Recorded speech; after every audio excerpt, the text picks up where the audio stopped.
사랑하고 축복합니다. 9월 14일 화요일입니다. 오늘 주신 이 하루 또 허락하신 한 주가 성령님과 동행하는 복된 날들이 되시기를 간절히 소원합니다. 오늘 말씀은 흔적, 스티그마를 가지고 있습니까? 라는 제목으로 말씀을 나누고자 합니다.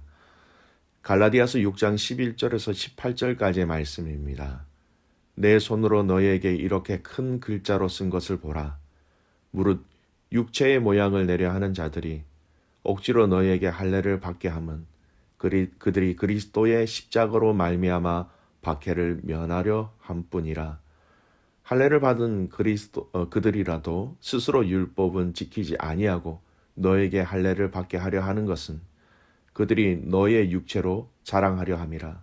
그러나 내게는 우리 주 예수 그리스도의 십자가 외에 결코 자랑할 것이 없으니 그리스도로 말미암아 세상이 나를 대하여 십자가에 못 박히고 내가 또한 세상을 대하여 그러하니라.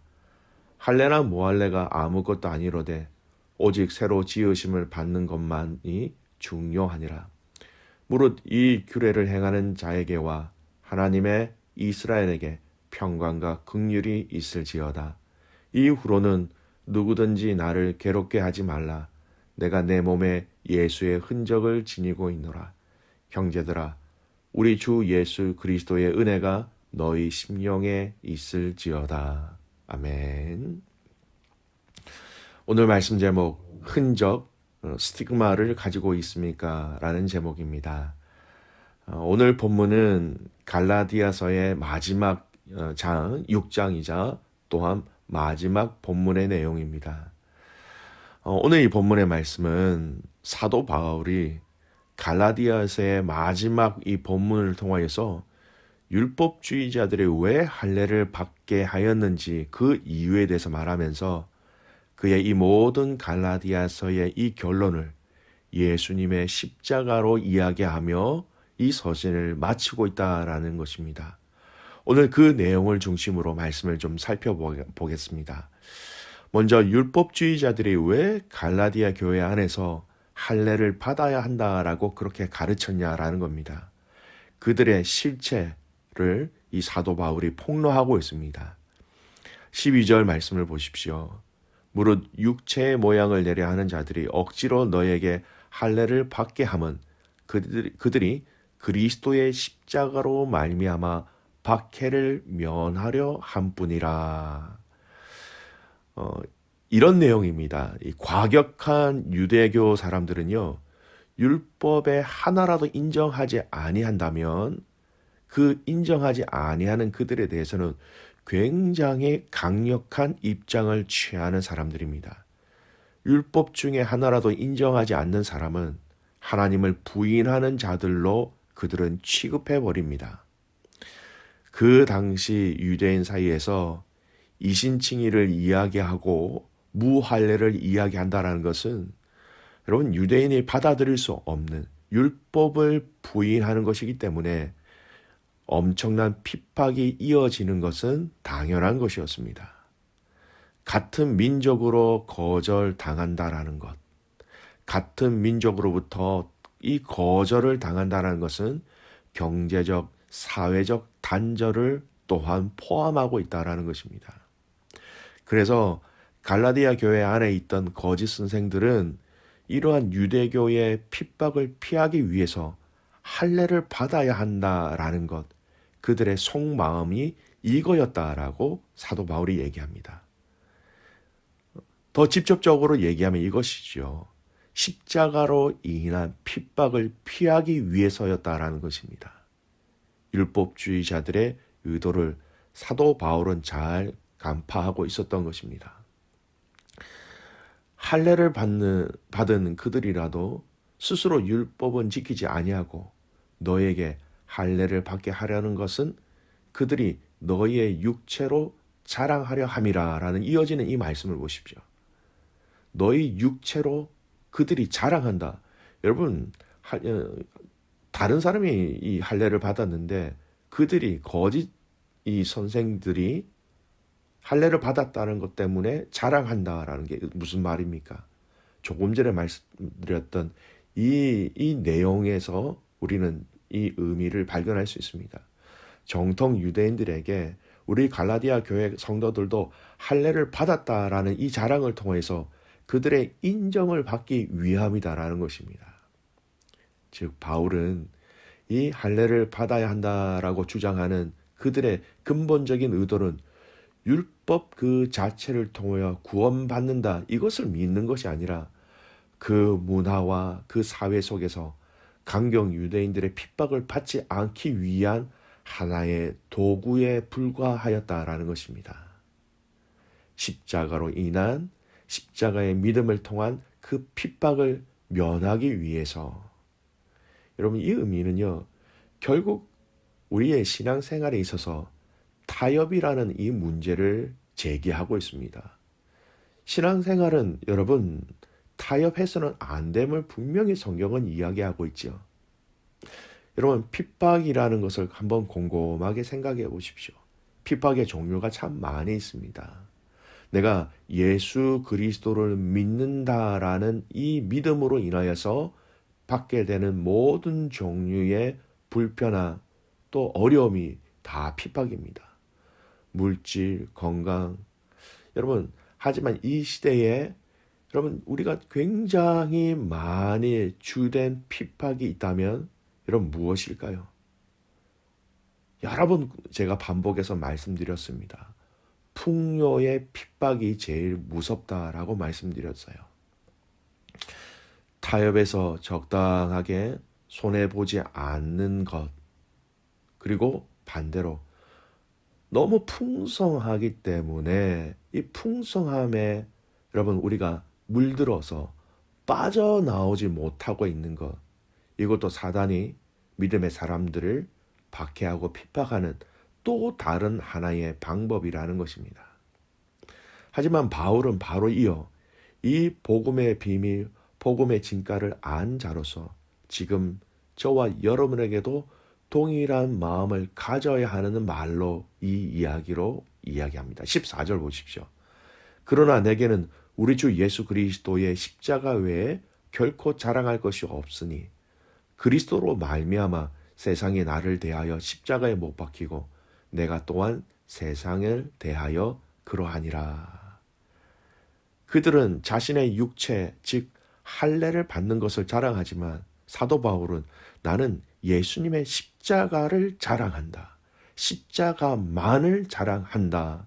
십자가 외에는 나는 자랑할 게 없다라고 얘기합니다. 복음의 핵심, 예수님의 십자가를 지심으로 우리에게 허락하신 그 구원, 그것을 확신하는 믿음의 표현이었습니다. 그리고 더 나아가서 사도 바울은 이 십자가로 인하여서 어떠한 삶을 살아가는지를 이야기하고 있습니다. 세상이 나를 십자가에 못 박았다. 나도 세상을 대하여 십자가에 못 박았다라는 말입니다. 여러분, 이 그리스도를 만남으로 여러분 또 이 바울과 세상이 완전히 격리된 상태라는 겁니다. 이 격리다는 말을 여러분 다른 말로 표현하면 더 이상 세상과 나는 타협할 수 없다, 타협하지 않는다라는 겁니다.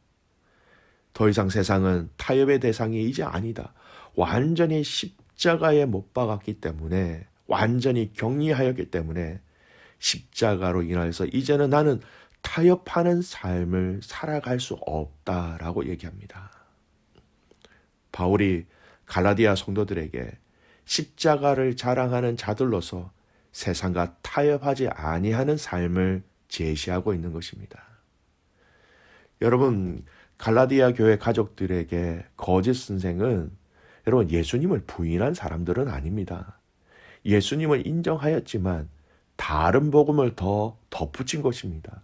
율법, 할례가 필요하다라는 것을 추가적으로 주장하였습니다. 왜요? 오늘 서두에 말씀드린 것처럼 이 강성한 이 태도를 취하고 있는 이 유대인들의 핍박이 무서웠기 때문입니다. 그래서 그들은 적당하게 손을 잡고 타협한 것이 되었습니다. 바울은 자신의 결단을 통해서 갈라디아 교회 가족들에게 강력하게 이야기합니다. 우리도 예수님의 십자가에 못 박힌 자들이다. 세상과 이미 타협할 수 없는 자들이다라고 이야기하면서 믿음의 사람의 삶을 얘기합니다. 우리는 신앙생활을 몰라서 신앙생활을 여러분 하지 못하는 경우가 없습니다. 몰라서 신앙생활을 못한다. 아니죠. 우리 신앙생활의 발목을 잡는 것은 결국 알고 있지만 세상에 주는 유혹, 세상에 주는 핍박으로 인하여서 우리가 그 세상과 손을 잡을 때, 타협할 때 우리 신앙생활에 문제가 생기는 것입니다. 오늘 우리를 타협하게 하는 것들이 무엇이 있을까요? 오늘 우리를 유혹하게 하는 것들이 무엇이 있을까요? 그리스도의 십자가를 생각하며 타협하지 않는 마음, 생각, 결단에 그것이 여러분 안에 있기를 간절히 소원합니다. 두 번째 함께 나눌 말씀은 이러한 사도 바울은 아주 중요한 고백을 갈라디아 교회 가족들에게 얘기합니다. 17절 말씀 보십시오. 이후로는 누구든지 나를 괴롭게 하지 말라. 내가 내 몸에 예수의 흔적을 지니고 있노라. 사도 바울은 그의 몸에 예수의 흔적을 가지고 있다라고 이야기합니다. 십자가로 인하여서 그가 어떤 삶을 살아왔는지 이야기합니다. 예수의 흔적이라는 것이 여러분 뜻하는 바가 무엇일까요? 여러분 흔적이라는 이 단어는요 헬라어로 스티그마입니다. 이 스티그마. 근데 이 스티그마라는 단어는 보통 로마 시대에 노예의 소유권을 표시하기 위하여서 이 노예의 몸에 찍인 낙인을 가리킬 때 사용되어지는 단어가 이 스티그마입니다. 즉 바울이 복음을 전하다가 입은 고난의 상처라는 것이죠. 고린도후서 11장 23절에서 27절 말씀입니다. 여러분 오늘 이 말씀은 꼭 한번 찾아 읽어보시기 바랍니다. 사도 바울의 몸에 어떠한 고난의 상처가 있을 수 있는가 유추할 수 있는 말씀이에요. 고린도후서 11장 23절에서 27절까지의 말씀. 그들이 그리스도의 일꾼이냐 정신없는 말을 하거니와 나는 더욱 그러하도다. 내가 수고를 넘치도록 하고 옥에 갇히기도 더 많이 하고 매도 수없이 맞고 여러 번 죽을 뻔하였으니 유대인들에게 40에 하나 감한 매를 5번 맞았으며 3번 태장으로 맞고 1번 돌로 맞고 3번 파선하고 일주야를 깊은 바다에서 지냈으며 여러 번 여행하면서 강의 위험과 강도의 위험과 동족의 위험과 이방인의 위험과 시내의 위험과 광야의 위험과 바다의 위험과 거짓 형제 중에 위험을 당하고 또 수고하며 애쓰고 여러 번 자지 못하고 줄이며 목마르고 여러 번 굶고 춥고 헐벗었노라. 여러분 상상이 되어지십니까? 옥에 갇히고 매를 맞고 유대인들에게 40에 하나 감한 매를 5번이나 맞고 3번 태장을 맞고 돌을 맞고 3번 파선하고 일주일을 깊은 바다에서 지냈고 잠자지 못하고 목마르고 굶고 춥고 헐벗었다라고 얘기합니다. 여러분 이 과정을 거친 사도 바울의 외부적 내부적인 이 몸의 고통의 흔적이 충분히 많이 남아 있다라는 것을 우리는 짐작할 수 있죠. 그런데 중요한 것은 바울은 이것을 예수의 흔적이라고 말하고 있습니다. 이 흔적을 고생이라고 얘기하거나 후회하거나 동정을 구하는 의미로 말하고 있는 것이 아니라 이것을 자랑하고 있다라는 것입니다. 오늘 저와 여러분의 인생의 삶을 돌아봅시다. 예수 그리스도의 흔적이 여러분 삶 속에 있으십니까? 아마 시대적으로 볼 때 이런 육체적인 핍박은 거의 없을 것 같습니다. 그러한 시대와 그러한 이 좋은 호주라는 나라에 살아가고 있으니까 말이죠.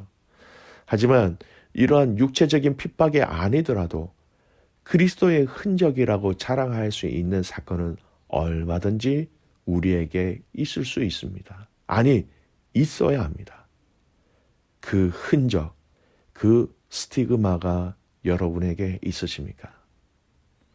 저와 여러분의 삶에 그리스도의 흔적이라고 말할 수 있는 일들이 많아지기를 소원합니다. 복음을 위하여 나의 물질을 주님과 연약한 자들에게 흘려보내는 것도 흔적이지요. 복음을 위해서 나의 우선순위를 바꾸는 것도 그리스도의 흔적을 남기는 것입니다. 복음을 위하여서 나의 주도권을 포기하는 것, 그것도 그리스도의 흔적을 남기는 것이지요. 여러분, 우리 인생의 그 길에 그리스도의 흔적이 있기를 간절히 소원합니다. 특별히 가까이에 있는 우리 가족들이 서로의 인생을 보면서 그리스도의 흔적, 이 스티그마를 함께 보며 함께 은혜를 받으며 함께 격려하는, 그래서 하나님께서 우리에게 이 땅의 삶 가운데 사랑하는 가족들과 교회 공동체를 통하여서 하나님 나라를 이 땅에서 먼저 경험하게 하실 것입니다. 믿음의 가족 여러분, 오늘 그 흔적을 사모하고 그 예수 그리스도의 스티그마를 우리의 삶 속에 남길 수 있는 귀한 믿음의 가족들 되시기를 주님의 이름으로 축복합니다. 아멘. 기도하겠습니다. 하나님, 감사와 찬송과 영광을 올려드립니다. 오늘 우리에게 이 예수 그리스도의 흔적이 있는 삶이 되게 하여 주시옵소서. 말의 흔적이 있게 하시고 생각의 흔적이 있게 하시고 우리의 재정과 우리의 삶의 시간들을 써가는 이 과정 속에 예수 그리스도의 스티그마가 남게 하여 주시옵소서. 하나님, 우리에게 믿음을 더하여 주셔서 이 땅의 삶을 하나님 돌아보았을 때에 이 그리스도의 흔적으로 인하여서 많은 사람들이 하나님을 느끼게 하시고 많은 사람들이 주께로 돌아올 수 있도록 우리의 삶을 그렇게 사용하여 주시옵소서. 하나님, 우리 안에 이 흔적을 통하여서 존귀하신 예수 그리스도의 십자가만 증거할 수 있는, 그렇게 사용되어지는, 그렇게 쓰임받는 모든 믿음의 가족들 되게 하옵소서. 사랑하는 귀한 선교사님들을 위해서 기도하는 요일입니다. 하나님, 라오스와 베트남에 있는 귀한 선교사님들을 하나님 축복하여 주시고 그들의 사역 가운데 하나님의 역사와 하나님의 은혜와 또 그분의 삶들을 통하여서 그리스도의 흔적이 그 땅 가운데, 그 민족 가운데 남게 하여 주시옵소서. 아프가니스탄의 믿음의 형제와 자매들을 위해서 기도합니다. 가정교회의 리더들과 가정교회의 믿음의 식구들이 아직까지 두려움에, 하나님 어려움에, 위기에 봉착하고 이때에 하나님 그들에게 위로로 또 주님의 형통함으로 그들의 삶을 인도하여 주시옵소서. 사랑하는 귀한 우리 주일학교 아이들을 위해서 기도합니다. 하나님, 이 코로나 시대에 우리 아이들이 위축되지 아니하도록 하나님 몸과 마음과 생각 가운데 하나님의 기쁨을 채워주시고 특별히 우리 12학년 아이들에게도 하나님 주신 지혜와 평강을 더하여 주셔서 하나님 이 모든 과정들을 넉넉히 이기게 하옵소서. 그렇게 행하신 하나님을 신뢰하며 살아서 역사하시는 예수 그리스도의 이름으로 감사하며 기도드리옵나이다. 아멘.